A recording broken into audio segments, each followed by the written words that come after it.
Review of Bhadrakali movie directed by Arun Prabhu. So 2017లో Aruvi super hit cinema తీసిన director. Bhadrakali movie director అయితే మాత్రం ఇన్ని బుక్స్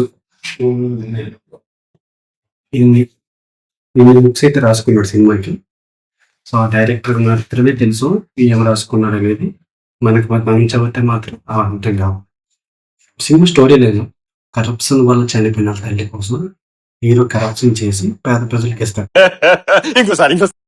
కరప్షన్ వల్ల చనిపోయిన తల్లి కోసం హీరో కరప్షన్ చేసి పేద ప్రజలకు ఇస్తాడు. ఈ మధ్య గ్యాప్ లో ఏం జరిగింది అనేది స్టోరీ. సో సింపుల్ గా ఇప్పుడు డైరెక్టర్ మనకి ఒక ఐలాండ్కి తీసుకెళ్తాడు. ఐలాండ్కి తీసుకెళ్ళినప్పుడు మనకి అన్ని చూపిస్తాడు. చుట్టుపక్కల అన్ని చూపిస్తాడు, అన్ని బాగుంటాయి. కానీ లాస్ట్ కి ఇదంతా సెటప్, ఇది ఒక సెట్ వేసామని చెప్తే అవునా అనే ఫీలింగ్ మనకు వస్తుంది. సో సినిమా కూడా అలాగే వెళ్ళింది. సో ఫస్ట్ హాఫ్ సినిమా మొత్తం కూడా ఓల్డ్ బిల్డింగ్, అంటే సినిమా ఏంటి, క్యారెక్టర్ ఎవరు, ఏంటి అసలు మ్యాటర్ ఏంటి అని బిల్డ్ చేశారు. అది అలా బిల్డ్ చేసుకుంటూ వెళ్ళిపోయారు అన్నమాట. సినిమాలో స్టోరీ అసలు ముందుకెళ్ళడం అసలు జరగలేదు. వాళ్ళు పేద ప్రజలకి కాపాడతాడు, స్కామ్ చేస్తాడు.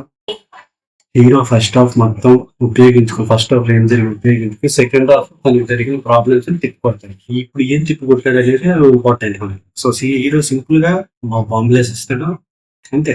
కిడ్నాప్ చేస్తాడు, అది కూడా కిడ్నాప్ సింపుల్ గా చేస్తాడు. అవన్నీ కూడా ఈజీగా దొరికిపోతుంది. సినిమా ఫస్ట్ హాఫ్ బాగుంది అని అనుకున్న సెకండ్ హాఫ్ చాలా దారుణంగా ఉంది. బోర్ కొట్టింది, పిక్చర్ బోర్. అండ్ హీరో బాగా యాక్ట్ చేశాడు. అండ్ మిగతా హీరోయిన్ విషయానికి వస్తే హీరోయిన్ ఇటుకిట్లు అనిపించింది. హీరోయిన్ పెట్టాలి, పెడిపోతే బాగుంటుంది. హీరోకి హీరోయిన్ కూడా మనకి ఎమోషన్ క్రియేట్ అవ్వలేదు.